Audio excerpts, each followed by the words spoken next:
तो दोस्तों study mode में आपका स्वागत है। बिहार पुलिस कांस्टेबल 21,391 वाले अभ्यर्थी, लाखों की संख्या में अभ्यर्थी अपनी एग्जाम डेट का इंतजार कर रहे हैं। मैं इस वीडियो में आपको बताने आया हूं, जो आप लोग के द्वारा बार बार पूछा जा रहा है कि जो सीएसबीसी के नए चेयरमैन बनाए गए हैं, अब एग्जाम किस तरीके से होगा, कब तक एग्जाम होने की संभावना है और क्या इस बार भी एग्जाम में धांधली देखने को मिलेगा। ये भी छोटे छोटे जो आप लोग के द्वारा बार बार सवाल किया जाता है, सभी का जवाब ये छोटे से वीडियो में मिल जाएगा। अब सबको पता होना चाहिए कि अब सीएसबीसी के पूर्णकालिक चेयरमैन बन चुके हैं, यानी कि सीएसबीसी के चेयरमैन बन चुके हैं, जो कि अपराध अनुसंधान विभाग से आते हैं, जितेंद्र कुमार।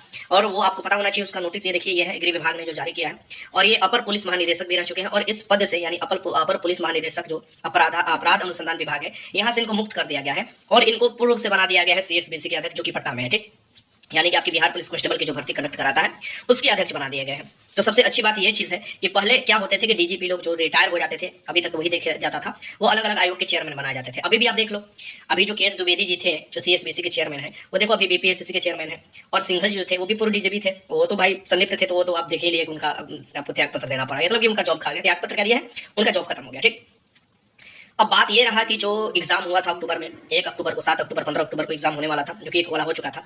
उसके बाद जो पेपर लीक हुआ था, तो अभी तक इतने महीने बीत गए, लेकिन अभी तक कोई इसमें साक्ष्य निकल कर नहीं आया क्या, जिसके आधार पर फिर से ये एग्जाम कंडक्ट कराया जाए, यानी कि इस केस को खत्म कर। तो देखिए अभी तक जांच चल ही रहा है। मुख्य रूप से जो जांच चल रहा है, उसका केंद्र जो बिंदु बनाया गया है, वो है आपको जहां पर पेपर छपाया हुआ है, और एक सीएसबीसी की, इसमें सीएसबीसी की कितनी संलिप्तता है और सीएसबीसी के कौन कौन कर्मचारी इसमें संलिप्त थे। सिर्फ जो बड़े अधिकारी हैं वही हैं, या निचले स्तर तक अधिकारी थे। और ये जो इधर उधर बांटा गया है आंसर, वो किस माध्यम से बांटा गया है, यानी किन किन लोगों को जो अलग अलग विभाग में काम करते हैं, वो सबको सम्मिलित किया गया था। जो बाहर ये सब दिखाई देता है इतना कचरा, उससे आपको ध्यान नहीं रखना चाहिए। अंदर अंदर जो हुआ है उस पर हम बात आपको कर रहे हैं, जो चीज है। अब ये देखिए, ये जो जितेंद्र कुमार बनाए गए हैं, ये मतलब ये नहीं है कि पूरी तरीके से 100% ये कहा जा सकता है अभी की बहुत अच्छे तरीके से एग्जाम कंडक्ट कराया जा सकता है, लेकिन ये जरूर आश्वासन है, इतना जरूर विश्वास है कि ये आते हैं अपराध अनुसंधान विभाग से ही, अभी तक थे उसमें। ठीक है, और आप समझ रहे हैं कि जब उस विभाग से आ रहे हैं, तो चोरी पर तो अंकुश लगना एकदम 100% है कि लगेगा ही लगेगा। अब ये किस स्तर तक लगेगा ये कहना मुश्किल है, क्योंकि जब तक एग्जाम नहीं हो जाता, पूरी तरह यह कह देना कि ये चीज नहीं होगा, ये थोड़ा ठीक नहीं होता है। अभी आप देखे होंगे राजस्थान वाला मामला, राजस्थान का मामला आप देखिए ना। अभी देखिए यूपी का आरओ एरा का पेपर कैंसिल हो गया, राजस्थान में देखिए कि 2021 के दरोगा भर्ती जो है, वो उनको पकड़ा जा रहा है, यानी वो जो आपको कांड किए थे। वैसे बिहार में कम नहीं होता ये सब, लेकिन बशर्ते कि बिहार में जानते हुए सब लोग चुप हो जाते हैं, चुप्पी साध लेते हैं, क्योंकि मतलब बोल नहीं पाते हैं। लेकिन अब बिहार में भी देखा गया है कि अब सब लोग बोल रहे हैं, सब टीचर लोग भी सामने आ रहे हैं, अच्छी बात है, सब लोग सामने आ रहे हैं, सब लोग मिलजुल कर ये आवाज उठा रहे हैं लड़कों के लिए, जो कि बेहतर है। लेकिन ये भी आवाज उठाना चाहिए कि एग्जाम के बारे में भी दबाव बनना चाहिए। देखिए अभी तक इस पर जो एग्जाम डेट है, इस पर कोई ऑफिशियल नोटिस नहीं है, अभी तो कोई सेंटर भी नहीं बुक है।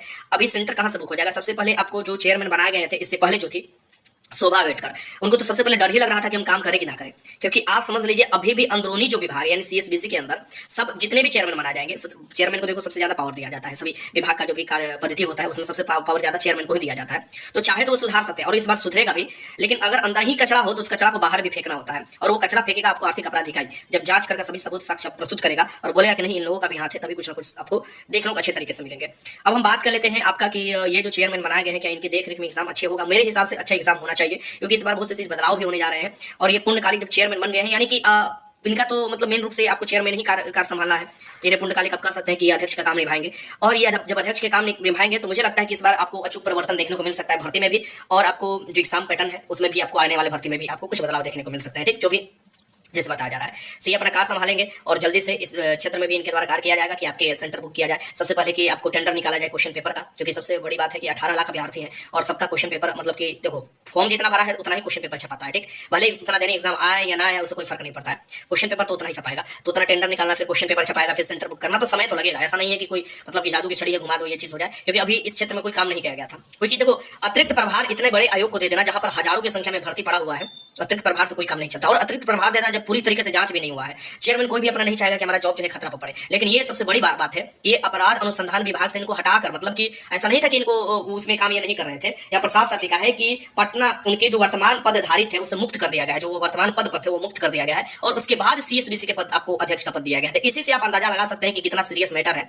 कि पहले जो वो पद था उसको छोड़ते हुए उनको हटाया गया है, और ये पद दिया गया है। ये भी छोटा पद नहीं है, बहुत बड़ा पद है, लेकिन क्या ये ऐसा काम आपको खुद ही सोच कर देखिए, क्या कोई ऐसा काम करेगा जिसके चलते पूरा जिंदगी उसका पेंशन भी लाला पड़ जाए, या पूरा जिंदगी में तो नहीं करेगा। वो वही लोग काम करते थे। देखिए सुप्रीम कोर्ट भी, हाई कोर्ट भी समय समय पर यह बता चुका है कि जो भी आप आयोग का चेयरमैन बनाइए, उन लोगों को बनाइए जो सच में अभी जॉब में है, क्योंकि उनको रिस्क रहेगा, अगर कुछ भी होता है तो उनका जॉब का भी खतरा रहेगा। लेकिन जब रिटायर ही हो जाएंगे, उनको चेयरमैन बनाएंगे, तो जवाबदेही तय किसका होता है? वो सोचेंगे चोर पकड़ाएगा तो ठीक है, नहीं पकड़ाएगा तो निकलिए देंगे और वो पैसा कमा ही लेंगे। तो ये दिक्कत होता है। अब ये जो बनाएंगे इससे हम लोग संतुष्ट है, अनुमान है। बहुत जल्दी मैं आपको और भी इन्फॉर्मेशन दूंगा, जैसे ही सब चीज पता चलता है कोशिश करेंगे मिलने के लिए और अपना बात सुझाव सब चीज लिखने के लिए। जो भी होता है मैं आपको इन्फॉर्मेशन दूंगा, और होप रखो तैयारी में लगे रहो, क्योंकि अब ज्यादा समय नहीं मिलने वाला है आपको। 1.5 से 2 महीना मैक्सिमम मिलेगा, तो इतना ही मिलेगा, क्योंकि बीच में चुनाव भी है, क्योंकि इस बीच में इनको पेपर भी छुपाना होता है और फिर साथ में आपको देखोगे तो सेंटर भी बुक करना होता है। तो इससे ज्यादा आपको समय नहीं मिलने वाला है, 1.5 से 2 महीना, और इसके अंदर आपका एग्जाम कंडक्ट कराया जाएगा। देखो घबराओ मत, इस बार जो एग्जाम होगा एकदम फेयर तरीके से होगा।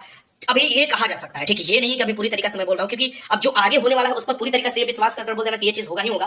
जब बीपीएससी जैसे आयोग के बारे में जो लोग धरना बनाए हुए थे उसको बदल दिया गया, यानी उसका आरा में देखोगे तो क्या हुआ था, एक ही रूम में जो बैठा कर, जैसे बीएसएससी का जो आप देखे सचिवालय साइड में आपको फर्स्ट शिफ्ट वाला पेपर देखे होंगे, बीपीएसएससी को सुधार किया गया, तो ये भी सुधरेगा, सीएसबीसी सुधरेगा, चिंता मत करो कि नहीं सुधरेगा, सुधरेगा। बस सुधारने वाले व्यक्ति की जरूरत होता है, और मुझे लगता है कि अब वो व्यक्ति आ चुके हैं। पहले उनका एक देख लेते हैं, परीक्षा का क्या पैटर्न है उनका, पहले देख लेते हैं कैसे परीक्षा लेते हैं और क्या उसमें सुविधा देते हैं, उसके बाद ही कुछ कहा जा सकता है। ठीक, तो अपने एग्जाम में आप लोग 1.5 से 2 ही महीना मानो और मन लगाकर तैयारी करते रहो, क्योंकि जानकारी भी जो दिया गया 1.5 से 2 ही महीना दिया गया। ठीक, और इसके बाद आपका एग्जाम कंडक्ट कराया जाएगा। हो सकता है कि बीच में चुनाव है, इसके चलते शासन प्रशासन उतने मुस्तैदी तरीके से ना मिल पाए, इसलिए हो सकता है कि कुछ दिनों तक आगे बढ़ा दिया जाता है। वरना कुछ दिनों के बाद आपको ये मत सोचना कि एकदम टाल दिया गया है, पूरा ये साल बाद लिया जाएगा, 6 महीने बाद लिया जाएगा, ऐसा कुछ नहीं है। जब खुद से आप सोचो कि जिसको अतिरिक्त प्रभार दिया गया था उसको इस पद से हटाया गया है, और साथ में जो ये अपने पद पर बने हुए थे, यानी वर्तमान पद से मुक्त इनको किया गया है, और फिर इनको चेयरमैन बनाया गया। तो इस बात को भी आप लोग समझ रहे होंगे और अपनी तैयारी में लगे रहिएगा। मैं ये नहीं बोल रहा हूँ कि कहीं जाकर कुछ कोर्स ज्वाइन करो, कोई कहीं पर ये करो, अपना जो भी पढ़े हुए हैं उसे रिवीजन करते रहो। मुझे पूरा भरोसा है कि इस बार के क्वेश्चन पेपर भी थोड़ा डिफरेंट टाइप को देखने को मिलेंगे, क्योंकि पहले का जो चल रहा था वो थोड़ा ही अलग था।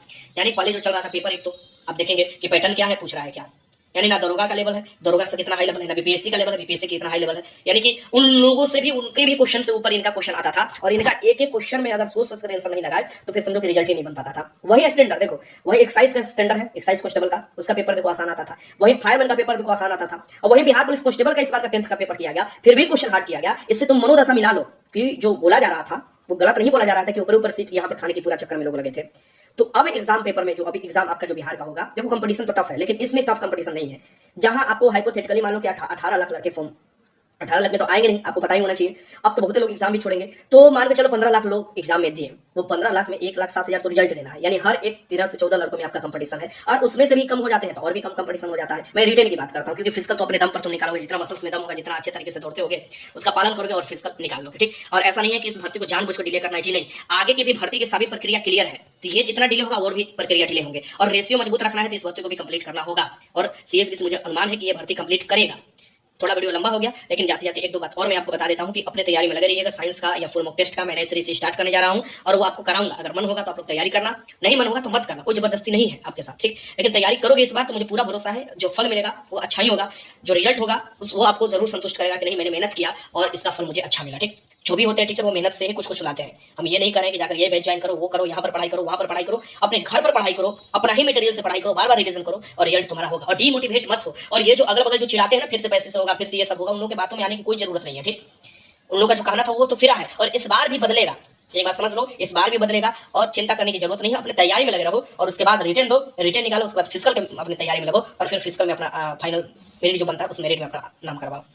आप इससे अंदाजा लगा लीजिए कि अभी जो सचिवालय वाला आया था, गार्ड वाला जॉब, वो भर्ती फिजिकल होने के बाद रद्द किया गया है। रिटेन होने के बाद, फिजिकल होने के बाद मेरिट के लड़के इंतजार कर रहे थे, क्योंकि उसके जो एडमिट कार्ड जारी हो रहा था उसी समय से ये बात उठ रहा था, और उस पर कोई संज्ञान नहीं ले रहा था। सरकार जैसे ही बदला, आपको देखिएगा कि विधानसभा के चेयरपर्सन यानी कि जो अभी अध्यक्ष है, उन्होंने ये आपको लिया है, संज्ञान लिया है, और इस एग्जाम को रद्द कर दिया गया है। और ये जो बीच में आ रहा था, देखो उतना ही सीट पर निकला था, मात्र 69 सीट पर निकला था, हजारों की संख्या में लोग इसमें फॉर्म अप्लाई किए थे, फिर भी रद्द किया गया ना। काफी लोग बोल रहे थे कि सर उसका कटअप बता दीजिए, मैं अगला वीडियो उस पर लाऊंगा कि कटअप कैसा होगा, और जो लोग फॉर्म भरे होंगे एडमिट कार्ड जारी होगा और आप लोग को फॉर्म में भरे होंगे तो एग्जाम देने का मौका मिलेगा। क्योंकि इसका भी बहुत से ऐसे बात निकल कर आ रहे हैं, देखिए कंफर्म नहीं हूँ, लेकिन बहुत से ऐसे लोग बताए हैं मेरे को कि ये चीज होने जा रहा था, क्योंकि गड़बड़ था। जैसे लोग बताए हैं कि मान लो कि एग्जाम ही नहीं दिया, उसकी जगह पर कोई और एग्जाम देने बैठ गया और उसका रिजल्ट हो गया, तो ये तो गड़बड़ है ना भाई, जैसे डमी कैंडिडेट आप बोल सकते हैं। तो पहली बात, 1.5 से 2 महीने में आपका एग्जाम कंडक्ट करा लिया जाएगा। आप चेयरमैन जब बन चुके हैं, आपको अस्थायी तो बना लिया जाएगा। ठीक, इनका मुख्य काम होता है चेयरमैन का, पहले नंबर टेंडर निकालना, तो टेंडर जो होगा उससे बात करना, जहाँ से कोई भी जिस स्पर्शक नहीं हो, कोई भी जो ब्लैकलिस्ट नहीं हो, वो अपना क्वेश्चन पेपर छापेंगे। उसी में जो मेन समय लगता है कि कितने दिन में वो क्वेश्चन पेपर छाप कर दे सकते हैं, ये क्वेश्चन उनको प्रोवाइड करेंगे, और आपका सेंटर में बस ये समय लगता है। मुझे नहीं लगता कि कोई बीच में एग्जाम है, तो सीएसबीसी कोशिश करेगा आने वाले 1.5 से 2 महीने में अपना एग्जाम कंडक्ट कराकर क्लियर कर दे। ठीक, क्योंकि उनको फिजिकल भी लेना है, बरसात से पहले फिजिकल भी लेने की पूरी कोशिश होगा इनका, तो नहीं तो फिर ये काफी ज्यादा डिले हो जाएगा। तो वीडियो अच्छा लगा तो लाइक कीजिएगा, अपने तैयारी में लगे रहिए। वीडियो देखने का बहुत बहुत धन्यवाद।